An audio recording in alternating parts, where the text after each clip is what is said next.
బట్టలు వేసుకున్నా, బిర్యానీ చేసుకున్నా, కొంచెం కొద్దిసేపు మంచి పాట పెట్టుకొని సంతోషంగా నాట్యం వేసా, అన్నీ చేశా.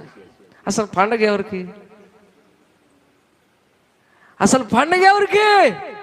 హల్లెలూయా! సౌండ్ రాట్లా, సౌండ్ రాట్లా. హల్లెలూయా!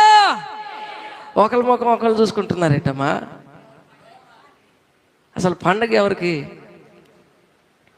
దేవుడు కోరుకునేది ఏంటి? దేవుడు నీ నుంచి ఆశించేది ఏంటి? చెప్పండి. ఏం ఆశిస్తున్నాడు నీ నుంచి? నీ నుంచి ఏం ఆశిస్తున్నాడు? నీ హృదయం అంతరంగా మార్చబడాలి, మారు మనసు పొందాలి, యేసు నీ జీవితంలో ఉండాలి, నీవు యేసులో మారాలి. అదే యేసు ప్రభు కోరుకునేది.